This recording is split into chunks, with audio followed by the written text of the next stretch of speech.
What's up, everybody? Eric's Secondary Machine. Today I'm out in the shop finally getting cracking on getting the painting done on this 9-inch South bend. So this is a second part of how to paint a lathe. I've made some changes to what I had intended to do here. The primary one of which would be just that I've decided to do this lathe in a different color. This is actually an Atlas color that I had used on a couple of Atlas commercial lathes, and I still have the better part of a gallon left over. This color is a lot closer to the color of this lathe as opposed to that other, I think I've got a, where did I put a sample of that at?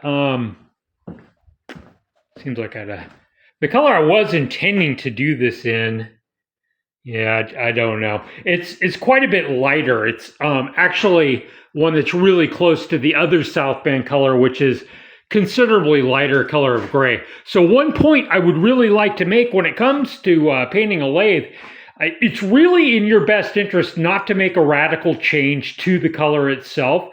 The reason being is that in the painting trade, we have a thing called a holiday. A holiday is a spot that got missed. Well, a holiday becomes a lot more obvious when you make a radical change in the color. Like, you know, if you've got a black house and you want me to paint it yellow, I guarantee it's going to cost you a lot more money to do so. Yellow doesn't cover anything, and trying to make that whole damn thing yellow over black, it's just going to be a nightmare. So, anyway, oil paint that I already had that's pretty close to this color, that's what I want to go with. And the primary reason is that, you know, you just don't have to be quite as anal about making sure that absolutely every little gnat's hair of each piece gets covered. So I just think this is a more appropriate color for it. And I know that this dark color will cover this. So I'm going to go ahead and go that route with it and save that other quart, which I'm not sure where it is, but that other quart that I purchased, that, like I said, is more like this color. I'm going to go ahead and put that on this lathe when I get to it. Still need to order the wicks and stuff for this one so that I can do a complete rebuild on it, but I do have everything needed to rebuild this one already here in stock. So I think the first part we'll get into here is I'm going to go through and show you the tools of the trade, how an actual professional would go about painting something like this. So stay tuned. All right, so let's talk about the tools of the trade real quick, how somebody that's actually a painter would go about approaching something like this. This is all stuff that you could get at Lowe's or Home Depot. I've chosen these tools very specifically because these are the things that'll really get this done with a lot of ease. I realize you could probably mask this off and spray it. There's nothing to be gained by spraying this. One benefit of oil-based paint is that it lays down and just flows out very, very nicely. So there's really no reason to try to go through. I think, you know, by the time, actually, I know by the time you try to mask every little bit of this off and spray it, you're going to be way deeper into the amount of time you spent on it. And there's really no clear benefit to it. So anyway, 2-gallon bucket, get that at the Lowe's or the Home Depot. This is called a grid. You want to get the right size. They actually make one that's 6 inches wide. You could use that also. The grid goes obviously inside the bucket. This is a little bit more specific. So this is a 4-inch weenie roller. This isn't foam. This is an actual like roller nap, and it's a very, very light nap. It's not long. You don't want something that's really long. They make a lot of different lengths for the nap. This is like a 1/16 of an inch, I would guess. You want a light nap because as you're rolling over the surfaces, if you use one of the ones that's bigger like this, you're going to be pulling as much paint off as you're going to be putting on. This is the correct one. This is what you're going to want to grab. Chip brush.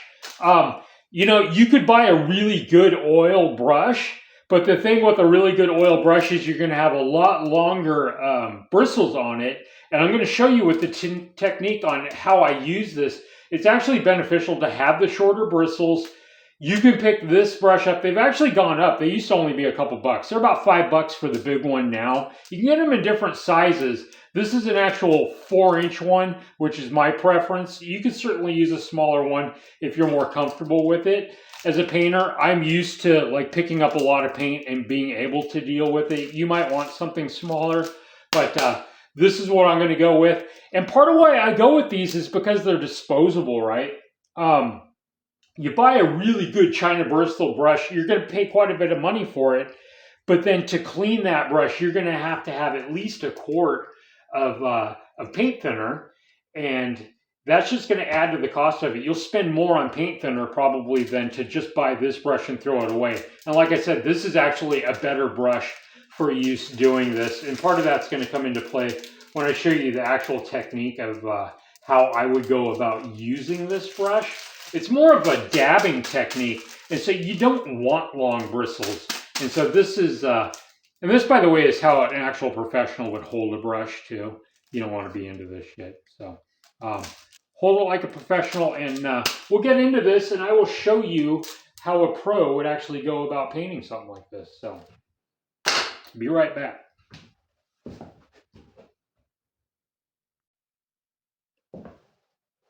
So oil-based paint will definitely flow better when it's warm. So actually, it's a little bit cold out here. So I mixed it up, and I set it on the heater for a few minutes and just kind of warmed it up a bit. So open the can up here with my 5-in-1 and pour a little bit of product off.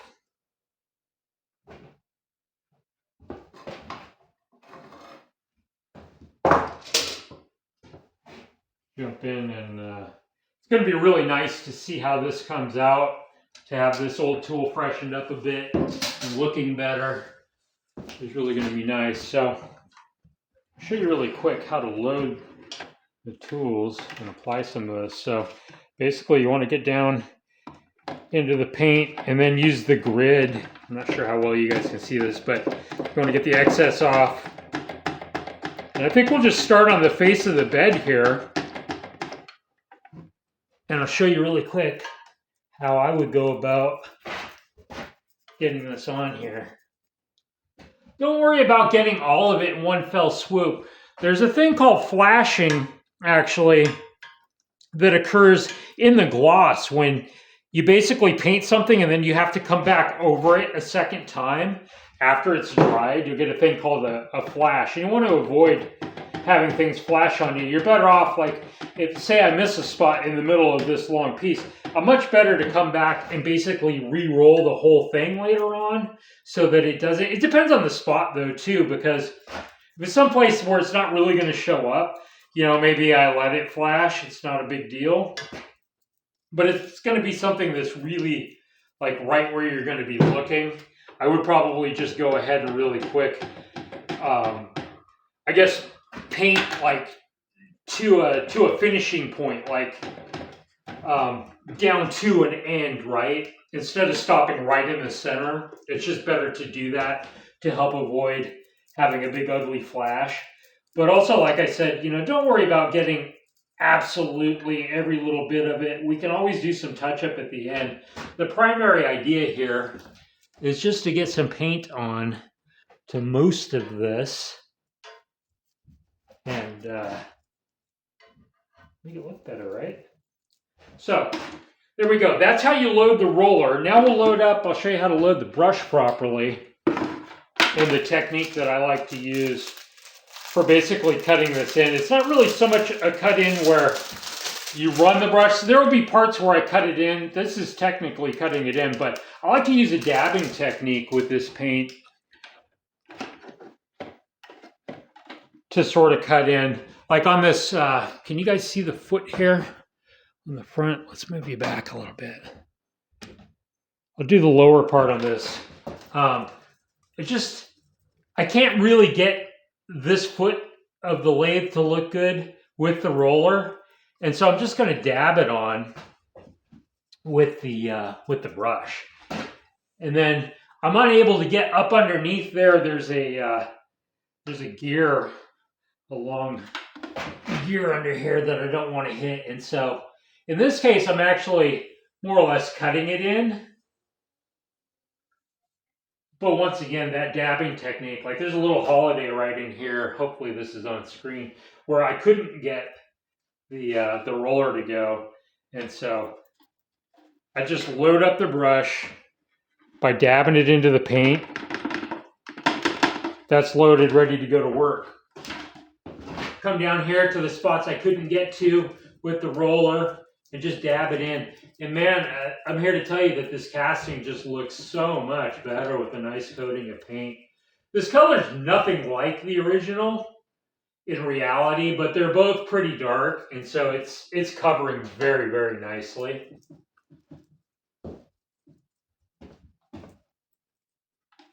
At the end, after I completely reassemble the lathe, I'll be going through and looking for stuff. You know, some stuff will probably get scratched up and stuff as it's being reassembled.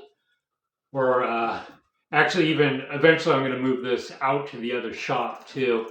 And some stuff will probably end up scratched, and I'll touch all that stuff up later. The main thing with the touch-up, it's really easy to do touch-up, and as long as you know and you're aware that parts of it probably are going to want to flash on you, just do the whole piece. No big deal. Another nice thing about actually doing it this way instead of spraying it is that down the line, you know, you just hold on to the paint, and, you know, 5 years from now, if the tool's got a big scratch in it or something you don't like about it, go back and just tighten it up a little bit, right? No big deal. Pull the paint out, dab it on there, and make it nice and fresh again. No big deal. For doing down in between the casting, I'm going to... I hate setting my brush down inside of the paint because I don't like having paint on the heel or on the handle itself. I feel compelled to set this down, but I don't want it down in there with the roller. I'll put it there on that wrapper. Not too much paint on the roller. You want to try to get a lot of the excess off. And I'm going to go ahead and do the back here.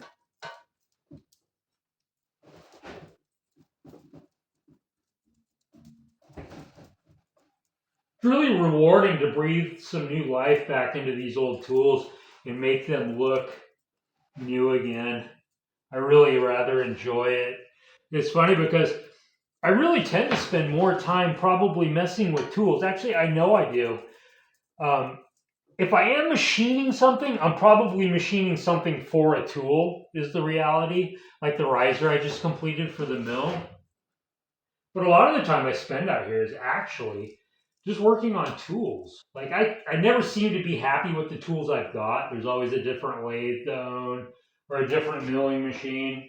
And so for me, I love the tools so much that a lot of time that I actually spend out here is actually spent just working on the tools themselves, which I enjoy. So there's only so much time to be had for out in the shop, and so I'll try to get you guys over here where you can kind of maybe sort of see the back of that.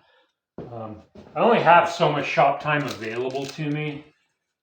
I wish there was more, but as a single dad full-time, also trying to run 2 different businesses, I don't get to be out here nearly as much as to what I would like to, and so I have to just kind of take the time that I get and use it the best I can and just take care of whatever's on my plate at the time, you know. In this case, it's, you know, freshen up this lathe. I really kind of thought I would want to keep this 9 when I bought it, but the reality of the situation is that I don't think I'm going to, and the reason being is that that other 10K came up, and I just really like the 10K. I like my 10K a lot. It's probably, of all the lathes I've owned, my absolute favorite. And so it's just a joy to run. And so if I'm going to have 2 lathes, I'm thinking that I would probably prefer to have two 10Ks. Nothing wrong with the 9. It's a little bit smaller. I guess for me, a lot of it also was that I just wanted to see what the experience of. I'm kind of new to the South Bend type of stuff. I've done a lot of Atlas stuff in the past, but hadn't really gotten into the South Bend stuff yet. And now that I've had some South Bend stuff, I just really don't have any interest in the Atlas stuff anymore. So I'm just hitting some of these ribs that are on the inside of the casting with the brush. I'll do some of the side faces with the roller, and then I'll go through and just whatever parts I can't get to with the roller, I'll dab with the brush. Cure time is something I guess I could talk about a little bit. Oil-based paint takes a little bit to really completely cure out and become hard. But one thing that's really nice about oil paint, actually two things. One, it becomes very, very hard after it completely cures, much harder than a latex. Think about the fact that like latex is a rubber, right? How hard is it going to actually become? And so that's one of the real benefits to it is that it becomes so much harder after it does cure out. Like you would never want to put a latex paint on one of these tools, that's for sure. And I was just getting ready to make 2 points and I already forgot what the second one was, which isn't entirely unlike me. I guess it wasn't that important. It was another point about the paint, but I can't for the life of me recall exactly what it was. So now I'm doing that face of the casting on the back. And hey, at least I remembered that I was going to make 2 points. A lot of times I just get completely sidetracked with what I'm talking about and just I'm off on a completely different tangent and completely forget to circle back.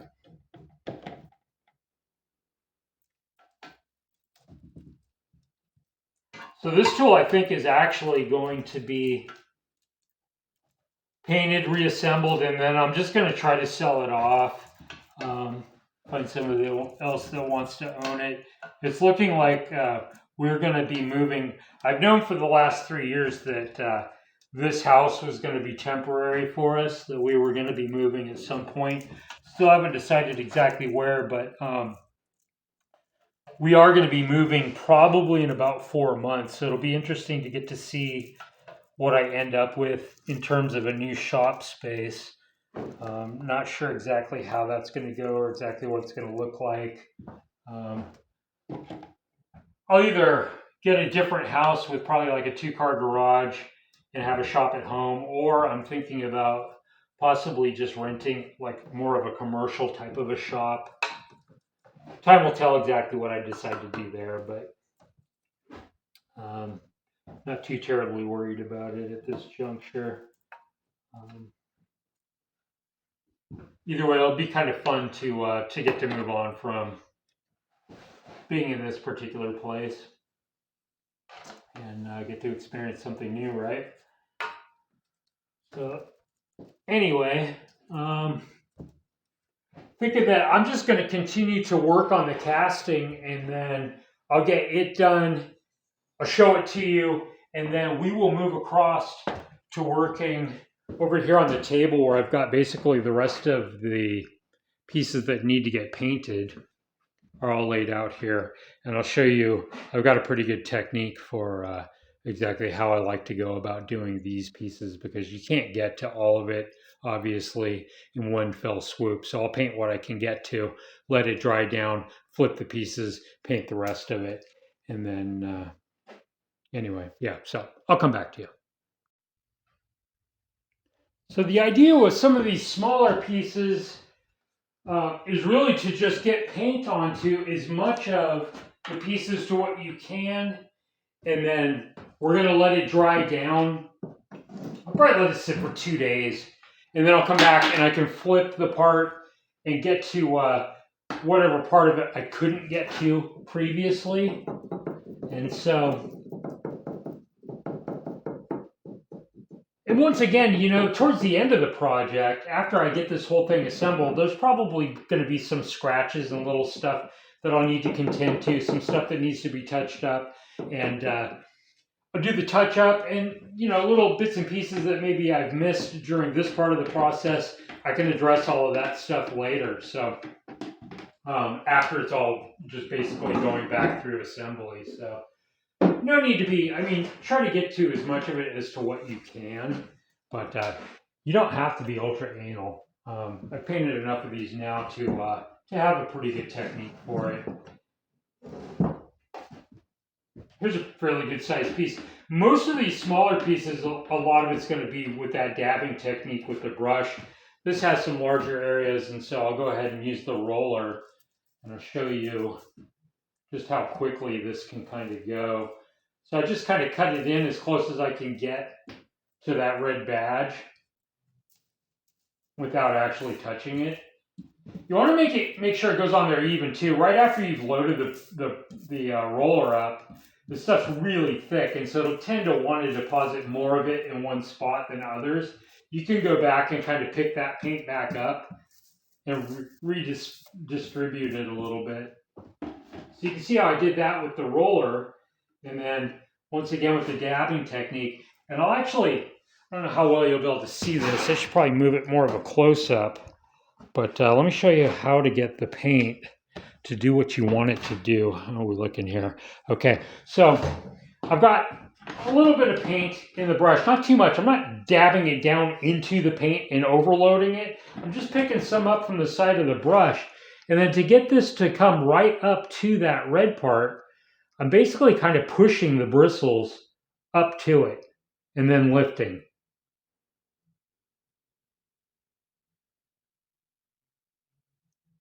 If you get a little bit of paint where it doesn't belong, you can either wipe it off now, or if you discover something later on down the road, a little bit of lacquer thinner will definitely loosen this stuff right up and lift it, but be careful. You could definitely cause more trouble with the lacquer thinner than it was worth to try to fix something. So if you do that route, just be careful. So the thing is, most of the time people aren't going to be like, examining things. It's got to look good from like 3 feet away, right? You just don't have to be ultra critical with stuff. This is going to look perfectly acceptable when it's done. Actually, it's going to look just light years better than what it did when I started. You just don't have to be ultra anal about it. I'm going to get as much of the rest of this as to what I can all the way around it with the dabbing technique. And then, in a couple of days after this is cured out enough that it's hard enough, I'll flip this piece and get to all of the stuff that I didn't get to the first time. The main thing, going back once again to how the gloss can tend to flash on you, is there's a very distinct breaking point down here where it wraps and goes back down underneath the back of it. And so paint to that point, and then when we flip it, there won't be a flash. The main thing is, don't leave a spot here and then come back later and try to dab that in. It'll flash and it'll look awful. Much better off to just repaint it if you miss a spot like that. So there's that cover looking a lot better. Now, there will be parts of this that I don't want to paint. The apron has parts on it, like the hand wheel, the star here, this. Those are all parts that I think I might actually even want to sandblast, or maybe I'll do them in black. But either way, I want those parts to kind of be accented later. I'm going to paint the rest of it. Actually, let's jump in and try to work on that now, because it's a fairly complicated piece to do. You need to basically push the paint to where you want it with the brush, with the dabbing technique. You get to everything that you want painted, leave the parts that you don't. This is probably actually the most complicated part of painting the entire lathe, will be actually trying to get paint everywhere to where you want it. on the apron. Like I said, I would like to have some of this stuff accent maybe later. Don't be afraid if if you get a little bit, I'm probably going to get it on stuff where I don't want it in an attempt to get it to where I do want it. Um, but a shop cowl, like I've got it all over on the top of this, but it's just not that big of a deal to come along. It's just easier to go back and wipe that area clean. I mean, that looks terrific, and I got the paint to where I want it to be. So, feel free to wipe stuff off if you need to.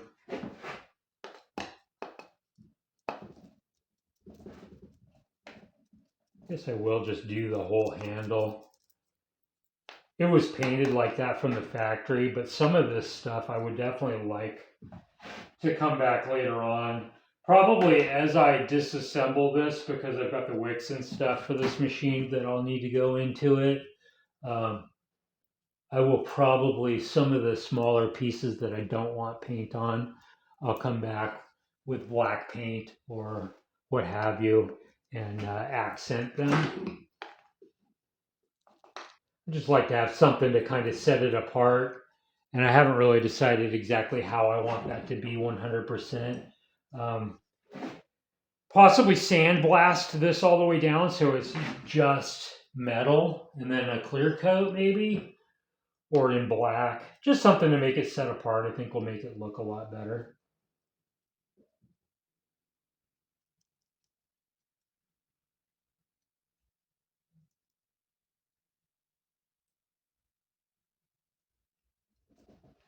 Bob Ross would probably put a happy little tree on there somewhere.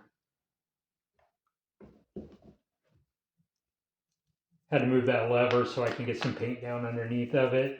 I just try to look at everything really closely. Try to avoid having the holidays if you can.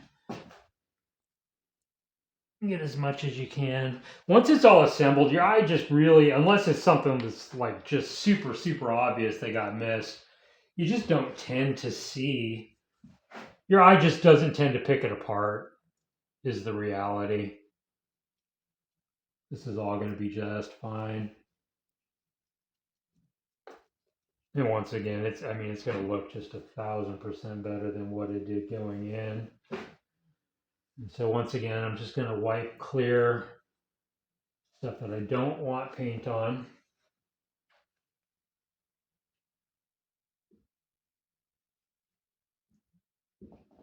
These little bolts, I want those to remain unpainted. Stuff like the oil caps, obviously, I don't want paint on those. That little piece looks great.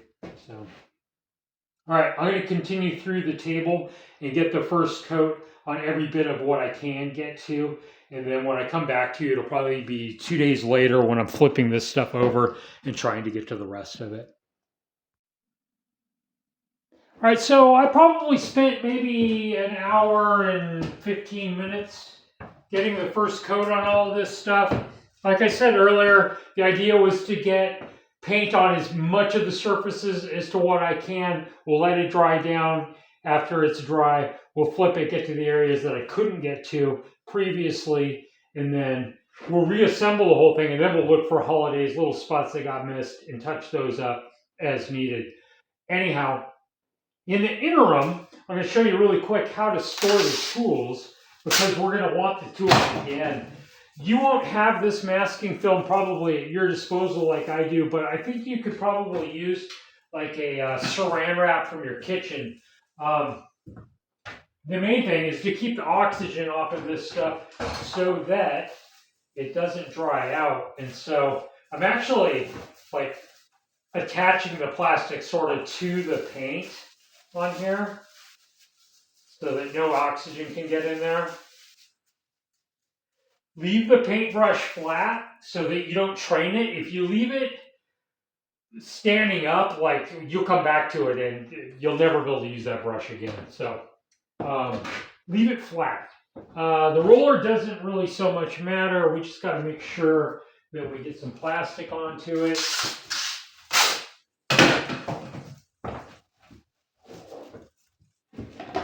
We'll just take and roll it up into the plastic like so.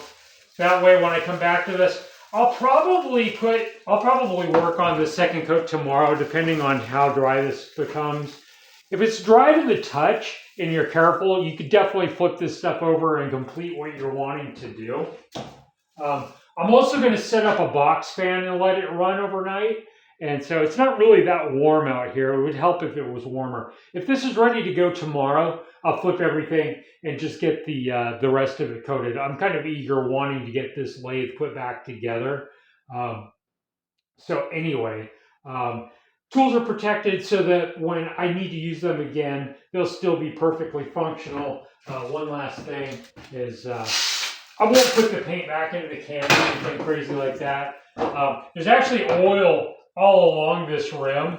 If you set the plastic on there and just do this little number, no problems. That'll be just fine until I can come back to it either tomorrow or the following day. We'll see how it goes. So depending on the dry time. But anyway, like I said, like an hour and 15 minutes, most of this lathe is done being painted. So, and it just looks 1,000,000% better than what it did. So anyhow, I will, I think that concludes part 2. I will make a third part when I get everything reassembled. We'll do all the touch up and just the last minute stuff and take a look at it. So that's the end of part 2.